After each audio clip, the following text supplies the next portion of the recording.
Bismillahirrahmanirrahim. Faman kanat maka saha jelema nu aya ahwalna sopiatan eta bersih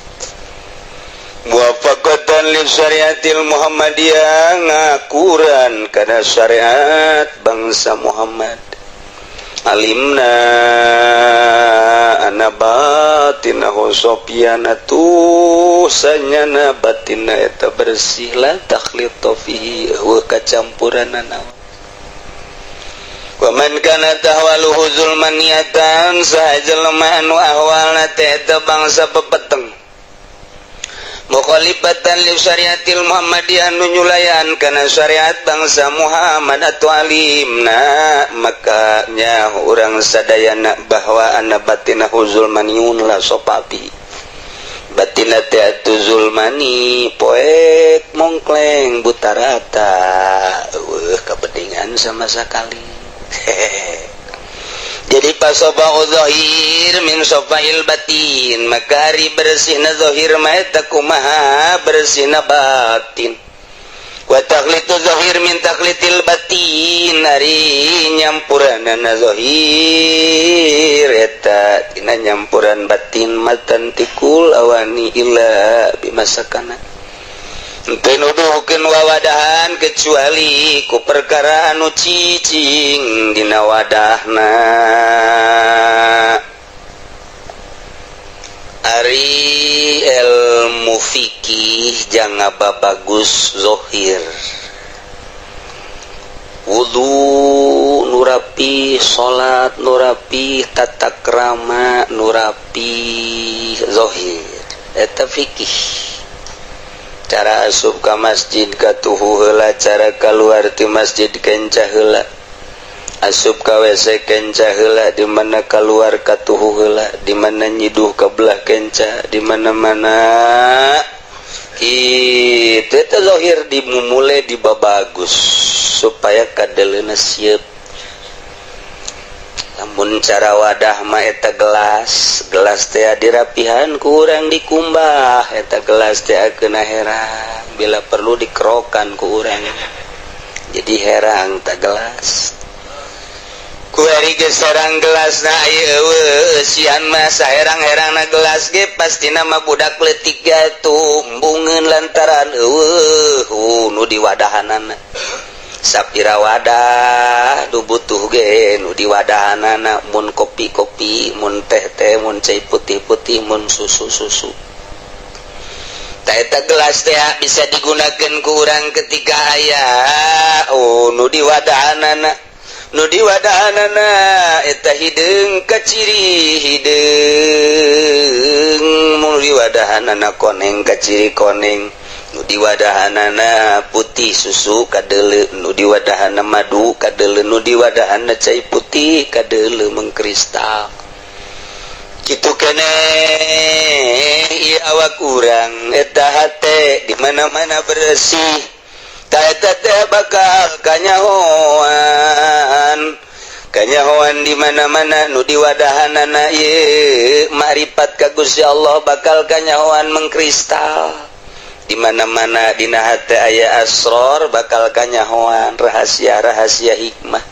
Di mana-mana eta gelas di wadahan wadah nu gelas teh racun bakal kanyahoan. Di mana-mana ieu gelas teh dipake wawadah kitu arak bakal kanyahoan kitu keneh hate. Di mana-mana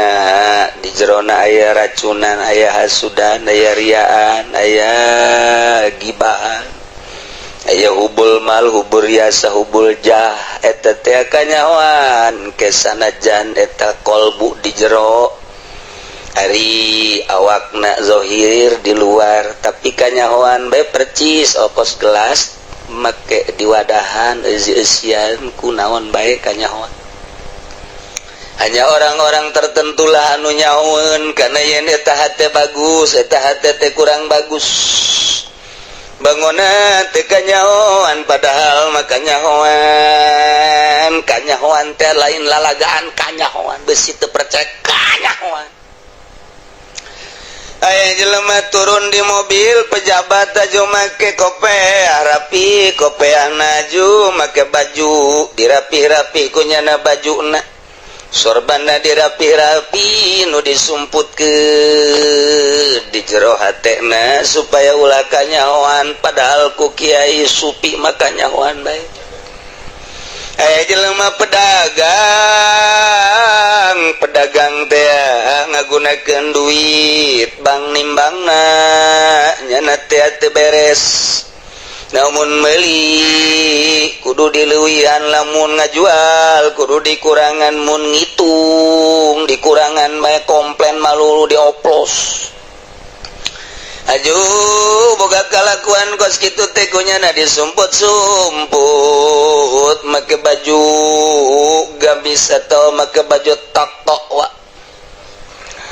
ke samping dan ngajiripi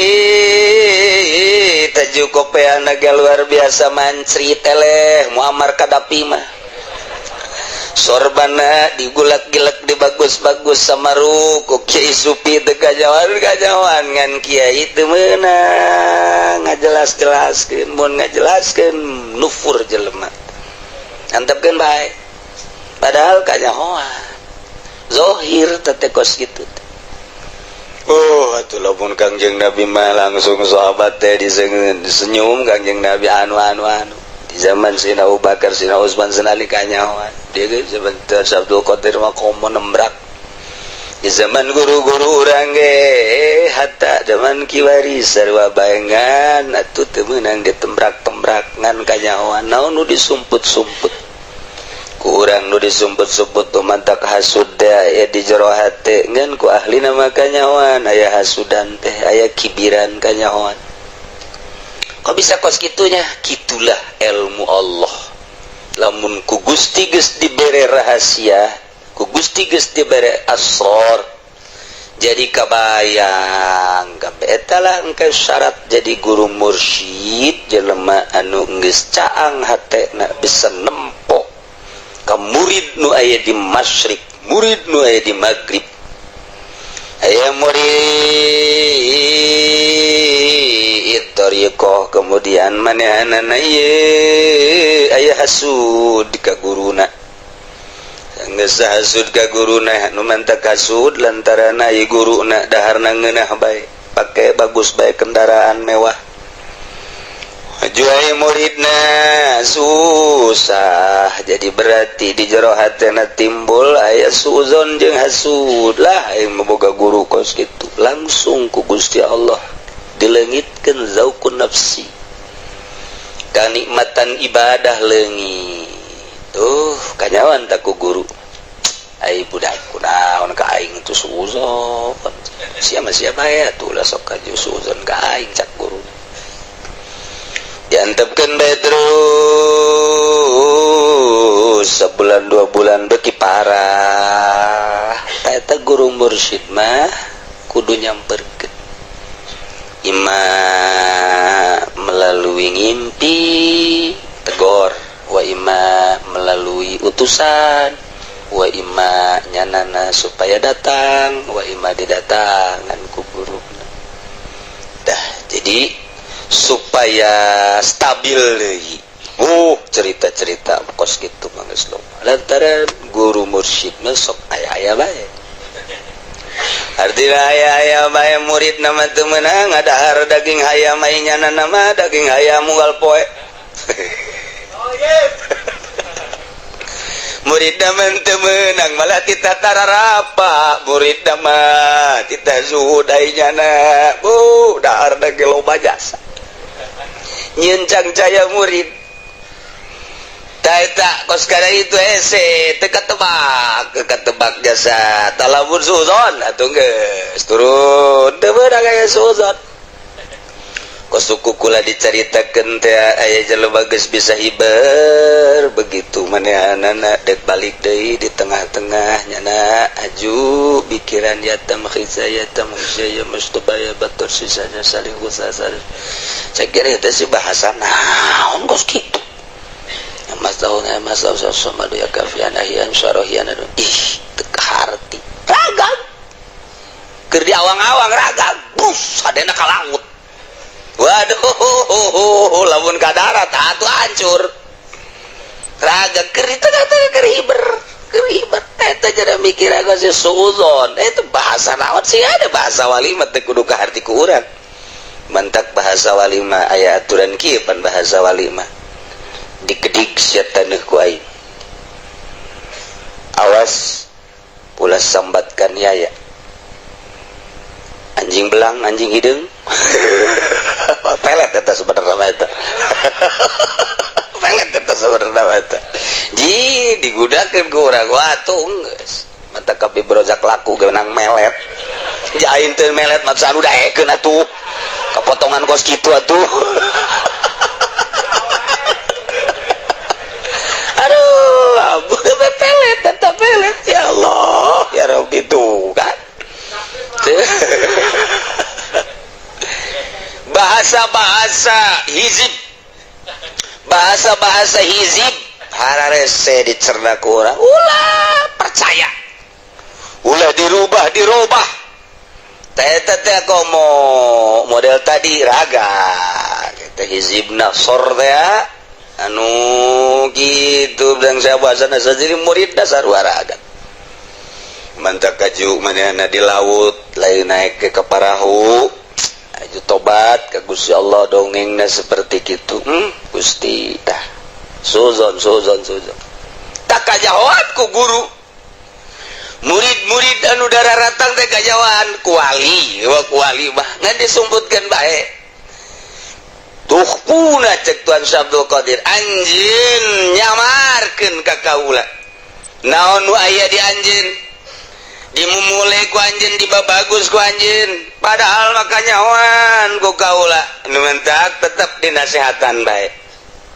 sanajan kukumaha gedek dilempengkeun bae ku wali mah tetep dilempengkeun sakali ke malah osok ke dedenya antaran encan aya kesempatan jangan nasehatanana tah jadi urusan-urusan ilmu batin teh kos kadaritu mun cara gelas matantikul awani illa bima sakata tenuduhkeun wawadahan kecuali naon ku perkara nu cicing di dinya wal ahwalus safiyah ari pirang-pirang tingkah anu bersih taeta teh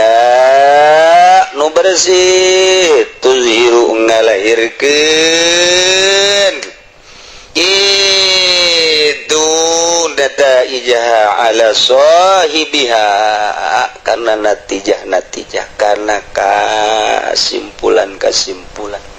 karena buah-buah hasil kanu bogan kesimpulanna baki urang ibadah eta ibadah teh sing ade urang teh sing ade kudaekna ibadah ge eta teh geus aya nur ilahi kudaekna urang ka masjid teh teh sembarangan lamun lain kasorot ku nur ilahi moal daek ka masjid kakarak urang kitu daek ka masjid eta geus aya sinar geus mulai sinar daek ngaji teh eta geus aya sinar ngaranna lamun eueuh sinaran embung urang ngaji embung ka masjid eta awalan sebut warid sinar ilahi pertama eta teh geus daek urang ka masjid geus daek urang salat lamun urang bisa bersyukur urang teh geus dibere daek nang Allah teh lain nang urang nang Allah urang nangtung nang Allah urang salat nang Allah ulah boga rasa nang urang ketika boga rasa nang urang kahijab urang teh deuk ngaleungitkeun eta ku hese jasa adat supaya jadi taat watek supaya jadi taat ulah aya adat-adat jelema mun masih kene make sabab terus bae di syariat jelema mun maksih kene make watek di syariat bae datang ka paeh ge jelema mun make adat di syariat bae urang teh deuk ngaluncat ulah make adat jeung ulah make syariat eta pan kudu aya nu nungtun nu paham lain berarti syariat nah haju ditinggalkeun ku urang syariat mah geus jalan kacai unggal poe geus ulah dihitung-hitung ulah dianggap-anggap ulah dipikir-pikir ku ari mah ibadahna geus make ruhani itu kan orang iya ibadah teh lain awak sebenarnya ruh lamun ruhna keluar mah awak orang bangke atau bangke sok kita sholat awak urang rohan mal bisa berarti roh nu mentak awak mah lamun kering awak atau sholat bae make roh bisa diuk rohna diuk teu bisa ngedeng teu bisa bari ngedeng atuh bari nagara kicep jar roh nu sholat mah roh tah nu mentak urang ibadah teh lamun masih kene ngagunakeun awak doang atuh moal ngeunah-ngeunah hibzun li anfasin yakunu khurujuha wa dukhuluha tanya wa zaka afdalu wa anfa'u idza ra'aita din azkiya ra'aita tawadzaka afdalu wa anfa'u idza ra'aita di mana anjeun ngaraksa nafsan kana roh ibzun li anfasin ngaraksa napas yakunu khurujuha asup keluar waduhuluha jeung asup jeung kaluarna engke ge salat ge ngeunaheun bakalna tah ieu teh kebersihan batin bersih nyana teh capek berusaha ngebersihkeun batin capek ngaleungitkeun ria mungkin satahun ngaleungitkeun ujub ngaleungitkeun terus wah capek terus bae mun cara jelema naik make geus datang morosot deui datang ka tengah morosot ka naik tak eta teh satungtung encan bersih mah moal ka bisa naik nyana berusaha terus beting udang salat zikir terus sesuai jeung aturan engke kebel-kebel ku Gusti Allah dibere asal geus dibere bener wah nyana ge kaget nyana kaget kok asa di mana aya ngeunaheun asa di mana nikmat geus hese nyaritakeun eta mah kanikmatan kos kitu mata eta bersih ngaranna teh eta teh ahwalus sofiyah tingkah anu bersih tuzhiru nataijaha ala sahibiha engke bakal ngabijilkeun paedah kanu bogana artina kumaha tah engke bangsa isuk-isuk ndeleukeun jelema akur bae tah nu lempang deka mana akur bae artina akur teh aya gerak Allahan nyana deka pabrik nyana deka kantor nyana deka gerak Allah nu kadeuleuna nang Allah geus lewat di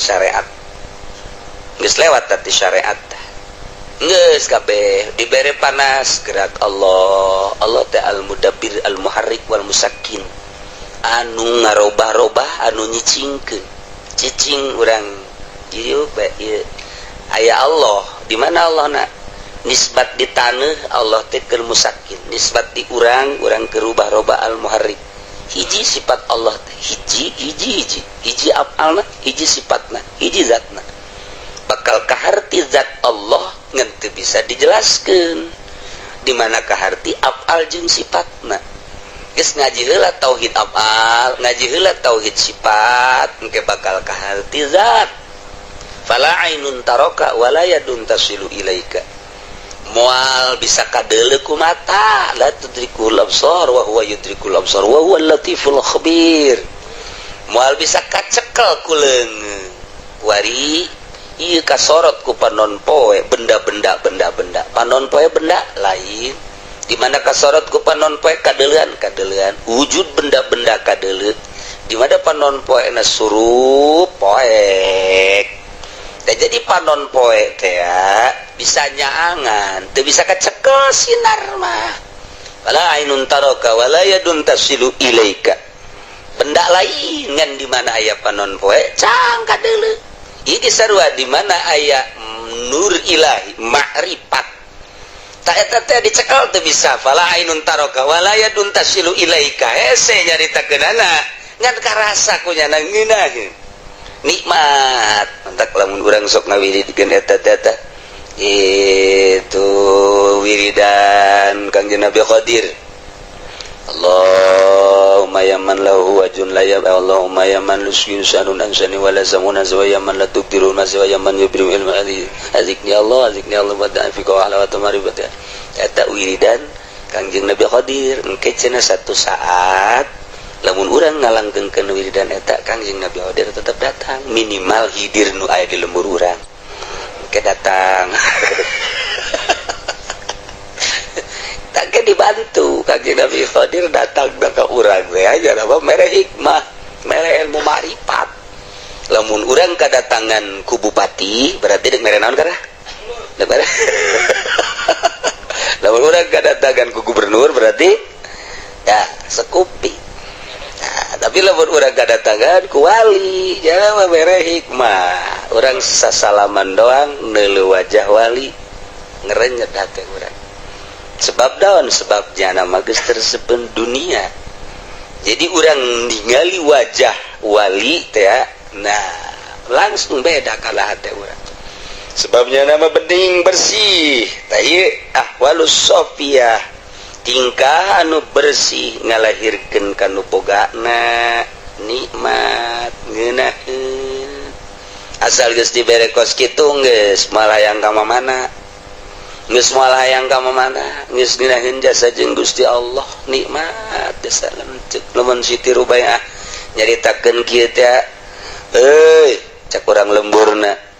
dan naonan di jero imah bae tuh batur tuh deuleu tuh nu ka Ancol tuh batur tuh nu ka Karangbolong Jakarta tuh rame ieu mah di imah bae seri bae Siti Rubaiyah terus lantaran terus bae diomong kitu cek Siti Rubaiyah teh nyaho sia mah ngan sakadar reresepan zahir kula mah di jero kamar teh jeung nu nyieun Ancol jeung nu nyieun Karangbolong jeung nu nyieun karamean atuh indahan kula di jero kamar dibandingkeun jeung mane apruk-aprukan kitu pernapas babarengan jeung Gusti Allah ngeunaheun nikmat cek Siti Rubaiatul Adawiyah mane mangan teh nyaho bae kana kanikmatan anu hakiki coba eta masyaallah lamun Siti Zulaikha baheula ngudag-gudag Kangjeng Nabi Yusuf alaihis salam ngudag-gudag Siti Zulaikha datang ka nyana teh ya itu ngunci Kangjeng Nabi Yusuf kunci dicekel Kangjeng Nabi Yusuf datang ka soekan naon kitu ngaranna baju tukang mah baju Kangjeng Nabi Yusuf ngaranna ge manusia begitu ningali Siti Zulaikha maka dia geus dibuka aduh atuh mun Nabi broja ka tinggal cek lakuan ya Allah tapi malaikat Jibril langsung ya Jibril cek bos saya tur pencet dipencet ieu na ku malaikat Jibril kala luar cai manis leuleus manusiawi tetep syahwat aya jadi teu kesampaian lah Siti Zulaikha kacaritakeun panjang ke dina tafsir ieu mah ujung-ujungna we heula begitu Kangjeng Nabi Yusuf geus jadi raja nyana nanyakeun di mana Zulaikha kuari wah diteangan lantaran geus jadi raja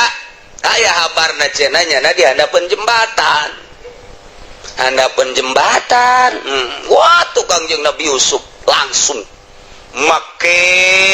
kuda kebesaran negara make baju kebesaran make mahkota kebesaran kakasepan Kangjeng Nabi Yusuf pohara mujurna we atuh nya kasepnya jadi raja Assalamualaikum seri Siti Zulaikha Assalamualaikum tengah jawab Siti Zulaikha Assalamualaikum cek Kangjeng Nabi Yusuf saha Yusuf Faisal istri tikus endang oh Yusuf cek Siti Zulaikha naon ka dia mau menyambungkan asmara yang dulu kini aku telah jadi raja segala-galanya ada di tanganku engkau dulu aku tahu mencintaiku dan kini aku akan ambet kembali naon ambet aduh itu Zulekho teh gerucut jai batala di sisi jembatan itu nggak jawab terus dirayu ku Kangjeng Nabi Yusuf tetap sekali dua kali katilu kali yuk orang ka istana anjeun rek dikawin ku kau cek Siti Zulekho baheula kaula cinta ka anjeun resep ka anjeun lantaran kula jauh jeung Kholik keur jauh jeung Kholik resep teh pada makhluk be urang jeung urang kuari mah kula geus selalu jeung Kholik kerajaan kakasepan harta ternyata eta teh horenganan hina leuwih hina tibatan bangke Kangjeng Nabi Yusuf pan jadi kos kieu hina orang raja teh hina kasep teh gelis teh hina dunia teh hina ternyata nikmatan di hadapan jembatan jeung Gusti Allah nikmat kadeuleu ku batur rudin kadeuleu ku batur hargaan padahal mah teh jeung Gusti Allah indek Yusuf wari keneh ulah diganggu nu ngaran Zulekho keur meujeuhna nikmat ibadah ka Gusti Allah ulah dibejakeun bahwa Zulekho aya di dieu indek waduh cek Kangjeng Nabi Yusuf kok jadi kos ieu tuh indek Kangjeng Nabi Yusuf tuh Siti Zulekho jadi geus mengenal Allah mah dunia teh nanaon eta paling rame engke dongeng Kangjeng Nabi Yusuf ditafsir waduh engke gerage mun teu keburu urang ondangan-ondangan teu keburu gading dimodif ku Gusti Allah nini jadi parawan deui wih eta bagus we pokona mun tinggalin dongeng eta rugi we pokona eta Siti Zulekho teh datang ka kos kitu orang dunia teh geus jauh ka Gusti Allah ban dunia teh pamere Allah sedengkeun kaula babarengna jeung Allahna kasep teh pan pamere Allah sedengkeun kula geus bareng jeung nu mere kasep ih pangkat teh nang pamere Allah pan kula babarengan teh jeung nu mere pangkat atuh naraonan isuk pageto kasep bisa leungit harta bisa leungit jabatan jeung tahta bisa leungit ari jeung Kholik moal leungit-leungit ngudag-ngudag anu banon anu panah rugi mendingan ngudag-ngudag nu bako doa umrukum fila syai'at kasia-sia umur anjeun dina neangan la syai'a nu eueuh hartian doa umrukum fila syai'a bahasa Tuan Abdul Qadir geus hirup geus sabaraha taun disia-sia umur anjeun fila syai'a neangan anu eueuh hartian sok cik Tuan saya ayeuna mah mulai ngaji rapihan syariat sangeusna rapih terus belajar thariqah engke supaya mantep ibadah urang eueuh sieun geus loba ka Gusti Allah mah eta mah bahasa sagala sieun ka pocong segala sieun ka kuntil anak segala sieun tah manu kos karitu mah atah urang lamun geus mantep ibadah ka Gusti Allah wah urang kur kasinaran terserah urang kasinaranana apa ku jalal Allah apa ku jamal Allah jadi urang teh sapoe-sapoena teh beda-beda wali teh engke terus aya sama Allah asa didengekeun bae asa ngadenge aya basor Allah asa neuleuh asa dideuleukeun bae itu terus ke eueuh ke aya ieu ke eueuh ke aya ieu ke eueuh aya selalu kitu bae di per hari-perharina lain-lain ku Allah kumaha diberena ku Allah tapi tetap jadikan nikmatan ketika geus jaho ka Gusti Allah mantep ibadah entek ceuk Mama Bakri wali ma al-arif billah nu nyaho ka Allah hasba ma yumkinu bihasabiz zat was sifat nyahokeun heula Allahna zat jeung sifatna sifat jeung af'alna bakal kanyawan zatna jadi belajar heula eta tauhid geus beres tauhid kakarat al-muwazibu lit-ta'at selalu taat al-mujtanibu 'anil ma'siyat ngajauhan maksiat eta wali nu kos kitu teh ceuk Mama Bakri kitu mu'ridu anil inhibaki fil ladzat wasyahawat bungeunnya nama dina kangenahan dunia al mudbiru anid dunya lompat ngajauhan dunia nya nama ai urang mah lompat deketan dunia pakai HP aduh disebut jaringan jauh walima al-mudbir adid dunia lari tunggang langgang jauh ninggalkeun dunia artian dunia al-mudawimul lizikri terus selalu